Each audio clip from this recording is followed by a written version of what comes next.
오늘 비록 온라인으로 예배를 드리지만 현장에서 하나님을 예배하는 것 이상으로 마음과 뜻과 정성을 다해서 또 영과 진리로 예배하는 사람들을 찾으시는 하나님을 여러분이 다 만나 뵙고 또 계신 곳에서 주님의 임재 속에서 주님 주시는 생수로 우리의 지친 몸과 마음이 소생케 되는 그런 귀한 역사가 있기를 주님의 이름으로 축복합니다. 꿈과 사랑과 축복을 심고 나누는 수원스모계 여러분, 하나님 여러분 너무 사랑하십니다. 여러분도 주님 사랑하시면 아멘, 계신 곳에서 아멘. 여러분 모두가 너무 보고 싶습니다. 하루빨리 코로나19 상황이 진정되어서 현장 예배를 좀 자유스럽게 드릴 수 있는 날이 올 수 있기를 간절히 소망합니다. 어제 저녁에 한 집사님으로부터 급한 연락을 받았습니다. 친구분이 암 말기로 하루가 위태로운데 그동안 예수님 영접하기를 거절했던 그분이 집사님의 방문을 받고 또 예수님 믿고 영접하기로 결단했다며 저에게 영접 기도를 부탁한다는 연락을 받았습니다. 전화상으로 예수님 영접하는 기도를 간절히 하고 그분을 축복하는 기도를 하고 난 다음에 전화를 끊고 말씀 준비를 계속하고 있는데 이 찬송가가 눈에 들어왔습니다. 내 구주 예수를 더욱 사랑, 숨질 때 하는 말 이것일세. 마치 하나님께서 저에게 물으시는 것 같았습니다. 인생의 마지막 순간에 요한아, 너는 어떤 말을 남기고 싶니? 그 말을 남기기 위하여 오늘을 어떻게 살고 있니? 여러분, 예수님 사랑하는 마음으로 살기를 소망합니다. 어제보다 오늘 예수님을 더 사랑하고 오늘보다 내일 예수님을 더 사랑하고 그렇게 예수님을 더 사랑하는 우리 모두가 되길 원합니다. 예수님은 그렇게 우리를 사랑하시거든요. 우리를 사랑하신 주님께 우리 또한 예수님 사랑합니다 고백하는 삶을 살아갈 수 있기를 축복합니다. 함께 찬양하고 말씀 나누겠습니다.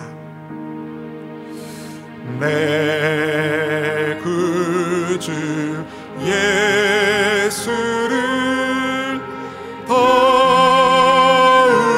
사랑, 수 엎드려 믿는 말 들으소서. 내 진정 소원이 내 진정 소원이 내 구주 예수를 더욱 사랑, 더욱 사랑.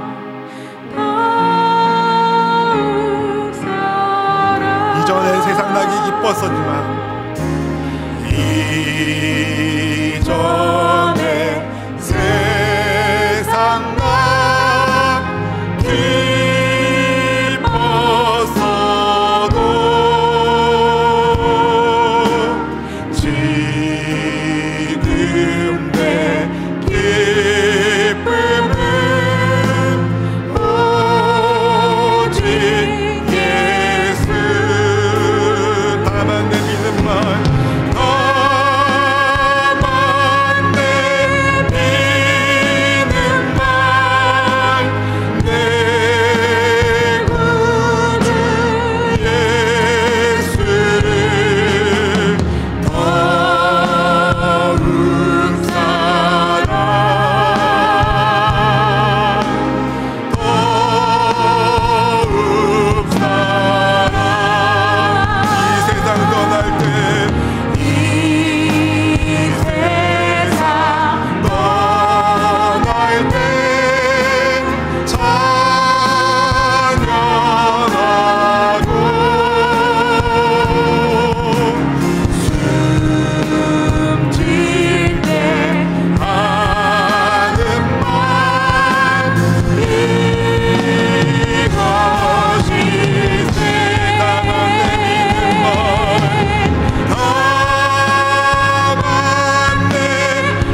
하나님, 코로나19의 광풍이 부는 이때에 내 구주 예수님을 더욱 사랑한다는 우리의 마음을 고백합니다. 어떤 환경과 순간 속에서도 하나님 우리를 떠나지 않으시고 우리를 붙잡아주고 계신데, 우리 또한 주님을 떠나지 않고 주님을 붙잡는 인생이 되기를 기도합니다. 이 시간 하나님께서 주신 인생의 소중한 주일을 구별하여 주님의 날에 주님을 영화롭게 예배하는 예배자로 서기를 소망합니다. 인생을 살아가면서 묻었던 모든 허물과 죄악들을 이 시간 예수님의 보혈의 피로 깨끗하게 씻겨 주시옵시고, 주님의 피 묻은 손으로 우리의 연약하고 아픈 몸에 손대어 주셔서 주님 주시는 강건함으로 회복될 수 있도록 역사하시사 하나님 영혼이 잘 되게 하여 주시고 범사가 잘 되고 강건한 축복으로 더하여 주시옵소서. 이 시간 사랑하는 성도님들 계신 곳에서 성령 하나님을 환영하며 인정하며 모셔드리오니 성령의 운행하시는 예배의 장소, 예배의 처소가 되게 하여 주시옵시고, 예배 가운데 하나님을 만나 뵙고 주님 주시는 능력을 힘입는 복된 시간 되게 하여 주옵소서. 말씀을 증거하는 부족한 이 종을 보혈의 피로 덮어 주시옵시고, 제단 숯불을 제 입술에 대어 주셔서 오직 하나님의 살아있는 말씀이 온전히 증거되게 하여 주셔서 듣는 심령마다 하나님을 깊이 사랑하고 주님을 영화롭게 하는 삶을 살아갈 수 있도록 역사하여 주옵소서. 예배의 시종을 우리 주님께 의탁하오며 우리와 함께 하시는 선한 목자 그리스도 예수님의 이름으로 간절히 축복하며 기도하옵나이다. 아멘, 아멘. 할렐루야. 우리 주님 찬양합니다. 여러분 한번 자리에서 한번 일어나 보실까요? 네, 말씀을 듣기 전에 한번 일어나셔서 스트레칭 한번 하시고, 네, 주님 말씀을 잘 듣겠습니다. 말씀을 잘 듣겠습니다. 손도 한번 터시고 허리도 한번 움직이시고, 자 이제 자리에 앉으실 때 여러분 가족이 같이 모였으면 예수님 안에서 축복합니다 인사하면 좋겠습니다. 예수님 안에서 축복합니다. 예수님 안에서 사랑해.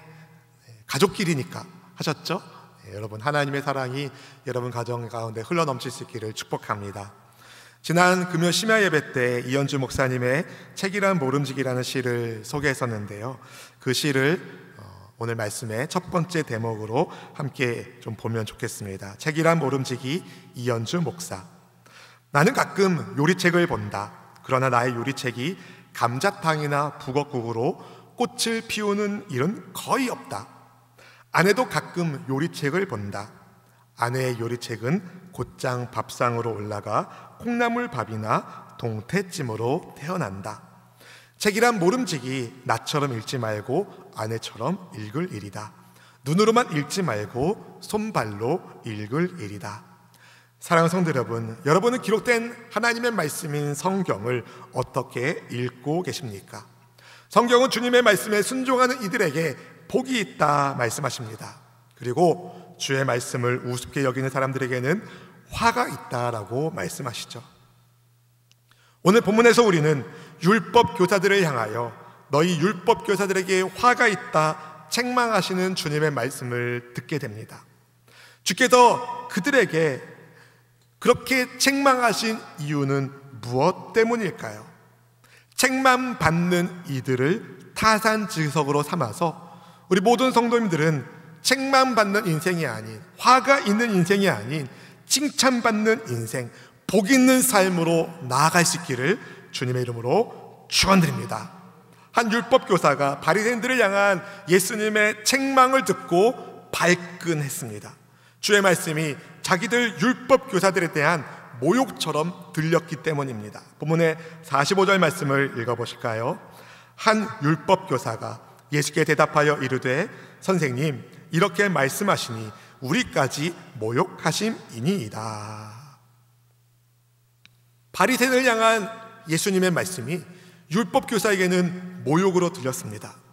예수님은 화 있는 인생, 그대로 내버려두며 화 있는 인생길로 폭주하게 될 그들에게 책망하여 멈추고 돌이킬 수 있는 기회를 주셨지만, 바리새인들도 그렇고 바리새인들을 향한 주님의 말씀을 율법 교사는 자기들을 향한 책망으로 받아들입니다. 기분이 나빴습니다. 그리고 발끈했습니다. 왜 그랬을까요? 율법교사와 바리새인들이 맥을 같이 하는 그룹이었기 때문입니다. 바리새인을 율법을 실천하는 실천가라고 한다면 율법교사들은 그들의 사상적 기반이 되는 이론가가 됩니다. 바리새인들을 학생으로 보면 율법교사는 그들의 선생입니다. 따라서 바리새인에게 화가 있다는 예수님의 말씀이 율법교사에게는 우리들에 대한 모욕으로 듣게 된 것입니다. 그러다 주님은 율법교사들도 바리새인들처럼 화가 있다는 말씀을 하시는데요, 본문의 46절 말씀을 같이 함께 읽어볼까요? 이르시되 화 있을진저 또 너희 율법교사여 지기 어려운 짐을 사람에게 지우고 너희는 한 손가락도 이 짐에 대지 않는도다. 율법교사들은 하나님의 말씀을 가르치실 때에 백성들에게 그 말씀을 주신 하나님을 경외하고 또 하나님을 사랑하기 때문에 주의 말씀에 순종할 수 있도록 가르쳐야 하는 책임이 있었습니다. 왜냐하면 율법의 본질이 사랑, 율법의 완성이 사랑이기 때문에 그렇습니다. 로마서 13장 10절 말씀을 함께 읽어보실까요? 사랑은 이웃에게 악을 행하지 아니하나니 그러므로 사랑은 율법의 완성이니라. 아멘. 우리가 왜 온라인으로 예배를 드립니까? 이웃에게 악을 행하지 않으려고 조심하는 것입니다. 사랑은 율법의 완성입니다. 그런데 율법교사는요, 사랑이라는 율법의 정신을 잊어버리고 그 껍데기만 지키게 하는 여러 규정들을 만들어 사람들을 굉장히 혼란스럽게 했습니다. 600가지가 넘는 여러 가지 지켜야 할 규칙들이 있었습니다. 만약 우리 교회에서 예수님 시대의 율법교사들처럼 예배 드리기 위한 이런저런 규정을 600가지 이상 만들어 놓으면 여러분 그 예배에 은혜가 있을까요? 생각해 보십시오.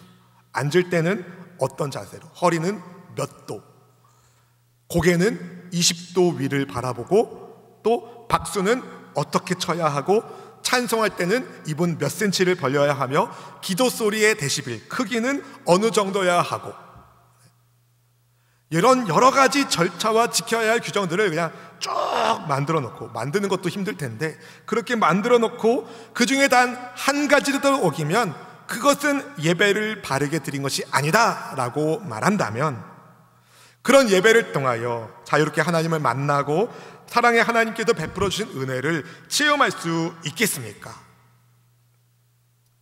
온라인 예배 가이드라인을 한 6가지 만들어서 주보에 실렸는데요, 이것은 정말 최소한 경건하게 예배드리기 위한 가이드라인입니다.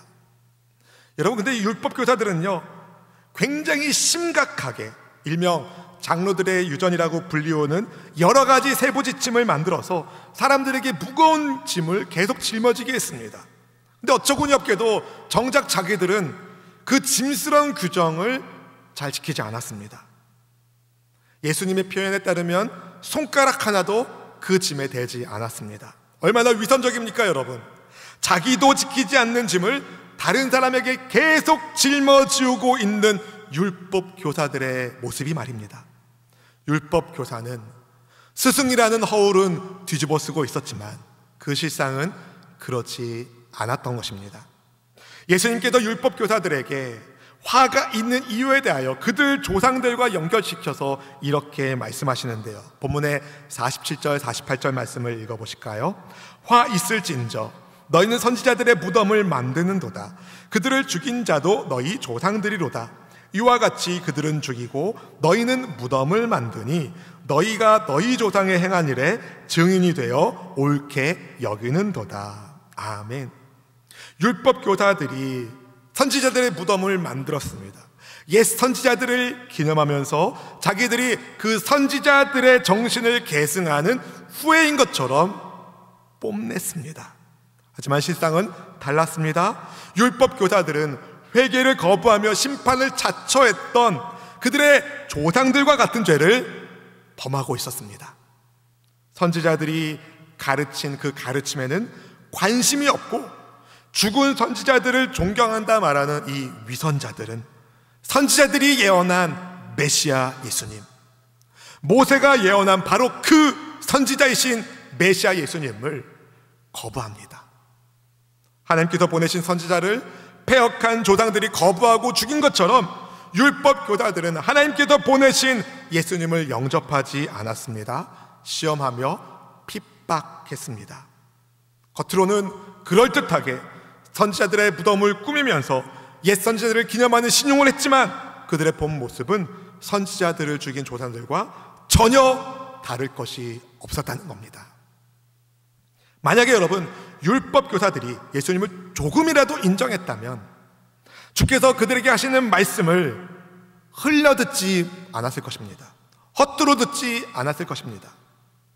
그런데 그들은 예수님께서 그들에게 하시는 말씀을 자기들에 대한 모욕으로 받아들였습니다.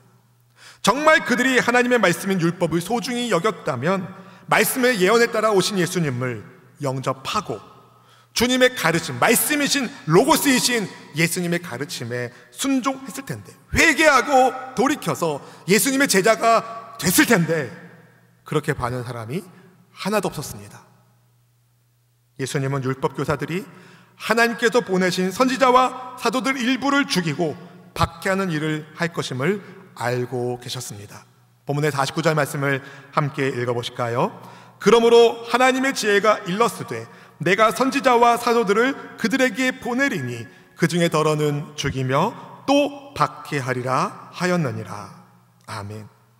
하나님께서 하나님의 사자 선지자들을 보내고 사도들을 보내셔서 어둠 가운데 있는 사람들을 일깨워서 주님의 나라로 데려오기를 원하셨지만 오히려 하나님께서 보내신 선지자들과 사도들을 이 어리석은 사람들이 죽이고 박해했습니다. 사랑하는 성도 여러분, 율법교사는 어떤 사람입니까? 하나님의 말씀을 가르치는 직임을 받은 사람입니다. 말씀을 맡은 사람으로서 누군가에게 말씀을 가르치기 전에 먼저 그들 자신이 말씀 앞에서 자신을 돌아보고 말씀의 조명하심 가운데 잘못한 것이 있으면 회개하고 말씀의 뜻에 순종하는 본이 되어야 했습니다. 그런데 그들은 오히려 하나님께서 보내신 선지자와 하나님의 보내심을 받은 사자들, 사도들을 죽이고 박해했습니다. 이것을 예수님이 말씀하셨습니다. 예수님은 창세 이후로 흘린 모든 선지자의 피, 곧 아벨의 피로부터 제단과 성전 사이에서 죽임을 당한 사가랴의 피까지 이 세대가 담당하리라고 하시는데요. 본문의 50절, 51절 말씀 같이 읽어보실까요? 창세 이후로 흘린 모든 선지자의 피를 이 세대가 담당하되 곧 아벨의 피로부터 제단과 성전 사이에서 죽임을 당한 사가랴의 피까지 하리라. 내가 너희에게 이르노니 과연 이 세대가 담당하리라. 아멘. 아벨이 누굽니까? 인류 최초로 살해당한 순교자입니다. 구약 성경의 첫 번째 순교자인 아벨은 하나님께서 기뻐하시는 제사를 드림으로 의로운 자라 하시는 증거를 받았습니다. 그의 형에 의해서 그러나 살해당합니다. 하나님께서는 땅에서 호소하는 아벨의 피소리를 들으셨습니다. 사가랴, 예수님께서 말씀하신 사가랴는요, 제사장 여호야다의 아들 스가랴를 말하는데요, 역대하 24장에 나오는 사람입니다. 그는 제단과 성전 사이에서 죽임을 당했는데 랍비드는 성전 입구와 제단 사이의 장소를 지성소, 제사장이 들어가는 성소, 그 다음에 지상에서 가장 거룩한 장소로 여겼습니다. 그런데 그런 곳에서 사가랴가 살해당한 겁니다. 왜요? 그가 백성들의 우상 숭배를 비판했기 때문이다. 우상 숭배하지 마십시오. 우상 숭배하면 망합니다. 우상 숭배를 비판했기 때문에 살해당했어요. 순교한 것입니다. 예수님은 그를 구약 성경의 마지막 순교자의 예로 언급하시는데요, 이것은 히브리 성경이 우리 성경의 순서와 다르게 마지막 성경이 역대하이기 때문에 그렇습니다. 사가랴는 죽임을 당할 때에 이런 기도를 하나님께 드렸습니다. 대하 24장 22절 하반절 말씀입니다. 그가 죽을 때에 이르되 야훼는 감찰하시고 신원하여 주옵소서 하니라. 아멘. 모든 죄가 심각한 죄지만 피를 흘리게 하는 죄는 더더욱 심각한 죄입니다. 사랑하는 성도 여러분, 이 피 흘림의 죄는요, 직접적인 책임이 있는 개인에게 뿐만 아니라 그가 속해 있는 공동체에도 굉장히 나쁜 악 영향을 미칩니다. 그래서 하나님은 피 흘리는 죄에 대해서는 반드시 갚으시겠다고 말씀하셨어요. 신명기 32장 43절 말씀을 같이 한번 읽어보실까요? 너희 민족들아, 주의 백성과 즐거워하라. 주께서 그 종들의 피를 갚으사 그 대적들에게 복수하시고 자기 땅과 자기 백성을 위하여 속죄하시리로다. 아멘. 아벨의 핏소리를 땅에서부터 들으신 하나님, 사가랴의 기도를 들으신 하나님께서 역사하시는 하나님, 살아계신 하나님이신 줄로 믿습니다. 그 결과 주 70년 예루살렘은 처참하게 멸망했고 성전은 무너졌습니다. 예수님이 말씀하신 대로 그들에게 화가 임한 것입니다. 예수님은 율법 교사들에게 주신 특권을 그들이 어떻게 잘못 쓰고 있는지에 대해서도 책망하셨습니다. 본문의 52절 말씀을 함께 읽어보실까요? 화 있을진저 너희 율법 교사여, 너희가 지식의 열쇠를 가져가서 너희도 들어가지 않고 또 들어가고자 하는 자도 막아느니라 하시니라. 율법 교사들은 하나님을 아는 지식의 열쇠를 가지고 선생님 노릇을 했지만 그들의 실상은 다른 사람들이 천국에 가게 하는 천국의 디딤돌 역할이 아니라 오히려 장애물, 걸림돌이었습니다. 열쇠를 주셨지만 그 열쇠로 자기들도 들어가지 않고 또 들어가려는 사람도 막는 이런 이상한 일을 한 사람이 누구보다도 종교적이었던 율법 교사라는 거죠. 한번 생각해 보세요. 여러분이 게이트키퍼, 문지기라고 생각해 봅시다. 근데 그 문지기에게 주인이 열쇠를 맡긴 거예요.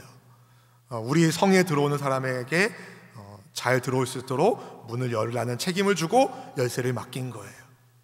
그러면은 그 문을 열고 들어갈 수 있도록 해줘야죠. 그런데 이 문지기가 주인의 말을 불순종하고 문을 걸어 닫고 잠근 거예요. 자기도 성 안에 있지 않고 성 바깥에 있으면서 자기도 못 들어가고 다른 사람들도 못 들어가게 만든 겁니다. 그러니 그 열쇠를 주신 주인은 얼마나 어처구니가 없으시겠습니까? 예수님께서 이 율법 교사의 민낯을 드러내실 때 그들이 어떻게 반응했습니까? 잘못했습니다, 주님. 우리의 죄를 용서하여 주십시오. 그렇게 회개한 사람이 하나도 없었습니다. 공격적인 반응을 보입니다. 본문의 53절, 54절 말씀을 함께 읽어보실까요? 거기서 나올 때에 서기관과 바리새인들이 거세게 달려들어 여러 가지 일을 따져 묻고 그 입에서 나오는 말을 책 잡고자 하여 노리고 있더라. 여기서 서기관이 율법 교사를 말합니다. 서기관과 그리고 바리새인들은요, 회개가 아니라 주님께 거세게 항의합니다. 예수님의 말씀에 꼬투리 잡기 위하여 여러 가지 말로 따져서 물었습니다. 이것은 그들의 본 모습이 어떤지를 우리에게 보여주는 장면이죠. 사랑하는 성도 여러분, 하나님의 말씀이 들릴 때에 두 가지 반응이 있습니다. 하나님의 말씀이 찔림이 올 때 어떤 사람은 회개합니다. 그래서 용서받습니다. 그런데 또 다른 사람은 하나님의 말씀이 찔림으로 들릴 때 그 말씀을 전하는 사람을 해치려고 합니다. 이를 갈며 듣지 않습니다. 말씀을 읽고 묵상하고 들으실 때에 주께서 주시는 찔림이 여러분 가운데 있을 때 여러분 어떻게 반응하십니까? 찔림이 있을 때 여러분 감사하세요. 그리고 회개하세요. 우리를 바른 길로 인도하시는 하나님의 은혜입니다. 우리도 때로는 실수해서 본문에 나오는 율법 교사들처럼 그렇게 잘못된 길을 걸을 수 있습니다. 아니, 이 율법 교사가 사실은 우리의 모습이기도 합니다. 주님의 책망을 들을 때에 우리는 어떻게 반응해야 될까요? 다시 말씀드립니다. 감사하십시오. 아직 우리에게 기회가 있다는 뜻입니다. 주님의 책망은 우리를 저주하려는, 망하게 하려는 저주가 절대 아닙니다. 주님의 책망은 파멸로부터 돌이켜서 참 생명을 누리길 바라시는 아버지의 울음 섞인 음성으로 들으셔야 합니다. 바라기는 주의 말씀에 겸손히 귀 기울이면서 죽음과 저주의 길이 아닌, 사망의 길이 아닌 생명과 진리의 길로 돌이켜 나아가는 복 있는 인생이 되기를 주의 이름으로 축원드립니다. 율법 교사들처럼 남에게 짐 지우는 인생이 아니라, 무덤이나 만들면서 폼내는 인생이 아니라, 내가 믿음의 몇 대인지 알아? 이런 거 자랑하는 게 아니라, 천국문을 닫는 어리석은 인생이 아니라, 여러분, 짐은 덜어주고, 할렐루야, 생명은 나누면서 천국의 문을 여는 말씀의 사람이 되기를 주님의 이름으로 축복합니다. 이것을 위하여 여러분, 말씀을 잘 들어야 합니다. 어떻게 말씀을 들어야 할까요? 첫 번째, 여러분, 회개와 순종하는 마음으로 들어야 합니다. 회개와 순종하는 마음으로 들어야 합니다. 자칭 타칭 율법의 전문가로 알려졌던 율법 교사들은요, 스스로 생각하기에 자기들은 사람들에게 율법에 대한 지식을 정말 많이 제공해 주었다고 생각했습니다. 우리처럼 사람들에게 율법의 지식을 잘 알려주고 그렇게 한 사람이 어디 있어? 우리 정말 잘했어. 막 그런 자부심을 가지고 있었어요. 그런데 예수님은요, 그들 생각과 달리 율법 교사들이 종교적 가식과 위선으로 꽉 차 있었음을 지적하셨습니다. 그들이 가지고 있는 율법의 지식을 하나님께서 보내신 이를 죽이는 살인의 도구화했고요, 자기들만이 아니라 다른 사람들이 하나님을 알고 만나는 길도 가로막았습니다. 이는 이 사람들이 하나님의 말씀을 회개와 순종하는 마음으로 듣지 않았기 때문입니다. 사랑하는 성도 여러분, 예수님께서 바리새인들과 율법 교사들에게 책망의 말씀을 주신 것은, 다시 말씀드리지만, 그들을 모욕하기 위해서가 아니라 그들이 깨닫고 돌이켜 생명 있는 삶을 살기를 예수님이 바라셨기 때문에 하신 겁니다.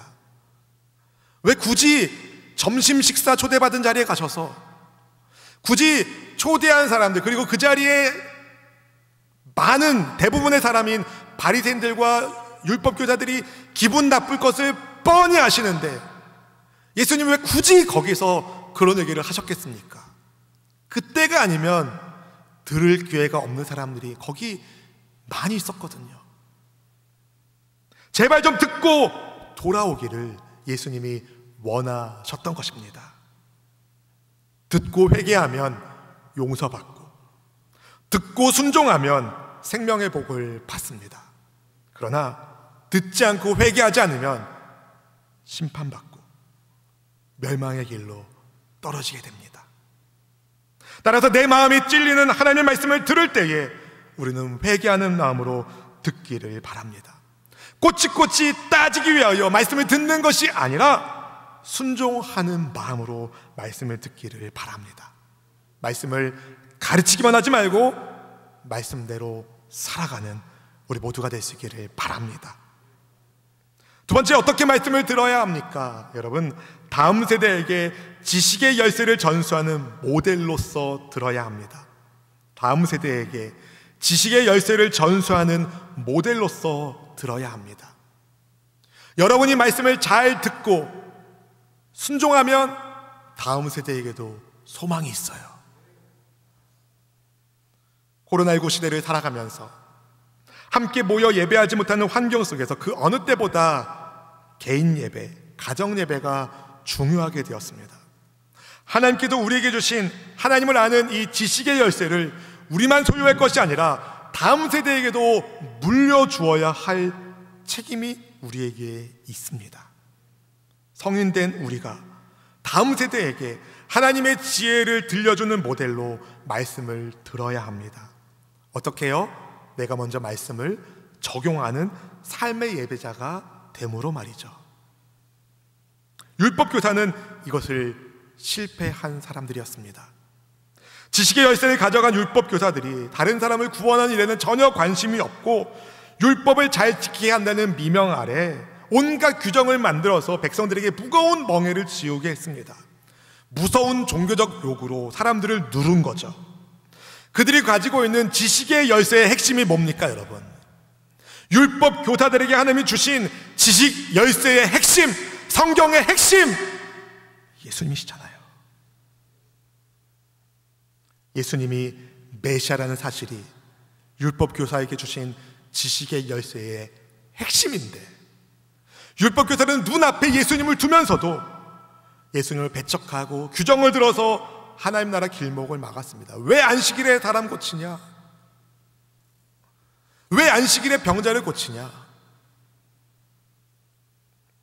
결국 이들은 자기들만이 아니라 천국에 들어가고 싶어하는 다른 사람들도 들어가지 못하게 막았습니다. 이것을 마태복음에서는 조금 더 심각하게 설명하는데요, 마태복음 23장 13절 15절 말씀 같이 한번 읽어보실까요? 화 있을진저 외식하는 서기관들과 바리새인들이여, 너희는 천국 문을 사람들 앞에서 닫고 너희도 들어가지 않고 들어가려 하는 자도 들어가지 못하게 하는도다. 화 있을진저 외식하는 서기관들과 바리새인들이여, 너희는 교인 한 사람을 얻기 위하여 바다와 육지를 두루 다니다가 생기면 너희보다 배나 더 지옥 자식이 되게 하는도다. 외식하는 서기관들과 바리새인들이 교인 한 사람을 얻기 위하여 두루 다니다가 생기면 그들보다 배나 더 지옥 자식이 되게 했다는 주님의 말씀이 가슴 답답하게 합니다. 하나님의 말씀을 잘 풀어서 증거해야 할 사명받은 사람들이 그 지식으로 사람들을 깨우는 것이 아니라 오히려 어둠 속에 잠기게 만드는 모습. 왜 이렇게 되었습니까? 외식 때문입니다. 말씀을 자기 자신에게 적용하지 않고 남에게만 적용의 잣대를 들이댔기 때문에 그렇습니다. 남들 볼 때에는 예수님 믿는 척하지만 남들 보지 않을 때는 세상과 똑같이 살았기 때문입니다. 그걸 누가 알아요? 자식이 아는 거죠. 가족이 아는 것이죠. 최근에 어떤 목사님께 한 청소년이 찾아와서 이런 이야기를 했다는 말을 들었습니다. 목사님! 창피해서 교회 못 다니겠어요.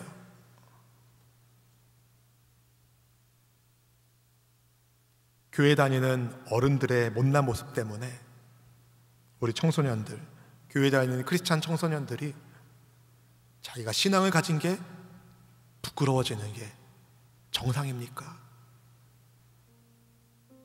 너무 참담한 현실 아닙니까, 여러분? 교회 다니는 어른들의 자랑스러운 모습 때문에 청소년 그리스도인들이 같은 또래 집단에서 교회 다니는 것이 자랑스러워야 하는 것이 정상 아닙니까? 우리의 부족함 때문에, 못난 모습 때문에 혹시 다음 세대를 잃어버리고 있지는 않습니까? 이 참담한 현실 속에서 우리는 어떻게 말씀을 들어야 됩니까, 여러분? 다시 시작해야 됩니다. 다음 세대에게 이 지식의 열쇠를 전수하는 삶의 모델로서 하나님의 말씀을 듣고 순종하는 사람이 되어야 합니다. 다시 새로워져야 됩니다. 다시 시작해야 됩니다. 성경의 핵심이며 하나님을 아는 지식의 열쇠, 핵심인 예수 그리스도 중심으로 삶을 다시 재조정해야 됩니다. 다음 세대에게 그래야 하나님의 말씀이 들리지 않겠습니까? 기도합니다, 여러분. 누군가 어디에 정말 예수님 중심의 삶을 살고 있는 사람이 있는가 묻는다면 바로 여러분이 그런 사람이 되어주십시오.